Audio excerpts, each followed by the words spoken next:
நெல்லை மாவட்டம் திருக்குறுங்குடி அருகே வெள்ளப்பெருக்கு காரணமாக நம்பிக்கோவிலுக்கு பக்தர்கள் செல்ல தடை விதிக்கப்பட்டுள்ளது. வனத்துறை முடிவெடுத்துள்ளது.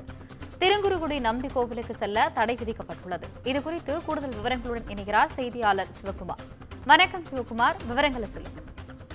தமிழகம் முழுவதும் வடகிழக்கு பருவமழை தீவிரமடைந்ததை தொடர்ந்து பல்வேறு மாவட்டங்களில் மழை பெய்து வரக்கூடிய நிலையில நெல்லை மாவட்டத்தின் உட்புற பகுதிகள் மட்டுமல்லாது அணைகளோட நீர்பிடிப்பு பகுதிகளிலும் மழை அதிகமான அளவில் இருந்ததுனால தற்போது ஒரு சில விதிமுறைகள் விதிக்கப்பட்டிருக்கு. அதாவது நெல்லை மாவட்டம் திருக்குறுங்குடி வனப்பகுதியில நம்பிக்கோவில் ஒரு கோயில் இருக்குது. இந்த கோயில்ல சனிக்கிழமை மட்டுமல்லாது வாரத்தின் அனைத்து நாட்களையுமே பக்தர்கள் போயிட்டு இருப்பாங்க. இந்நிலையில இந்த பகுதியில் இருக்கிற நம்பிக்கோயிலுக்கு பக்தர்கள் செல்லவும் சுற்றுலா பயணிகள் அங்குள்ள அருவிகளில் குளிக்கவும் தடை வைக்கப்பட்டிருக்கு.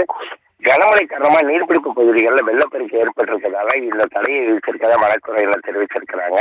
இதனால திருக்குறங்குடி வனப்பகுதிகளில் உள்ள கோயில்களுக்கோ அல்லது கோயில்களுக்கு செல்ல பக்தர்களுக்கு தடை விதிக்கப்பட்டுள்ளதோடு இல்லாம சுற்றுலா பயணிகள் சூழல் சுற்றுலா செல்லவும் நீர்வீழ்ச்சி தடாகங்களில் குளிக்க வனத்துறை தடை விதிக்கப்பட்டிருக்கு. கடந்த 3 தினங்களுக்கு முன்பு தடை விதிக்கப்பட்டிருந்த நிலையில நேற்று பக்தர்களுக்கு அனுமதி அளிக்கப்பட்டிருந்தது. இந்த நிலையில் இன்றும் மழை பெய்து வருவதால் இந்த கோயிலுக்கு செல்லக்கூடிய பக்தர்கள் மட்டுமல்லாது சுற்றுலா பயணிகளும் மேலே செல்ல தடை விதிக்கப்பட்டுள்ளதாக தற்போது தெரிவித்திருக்கிறாங்க. விவரங்களுக்கு நன்றி சிவகுமார்.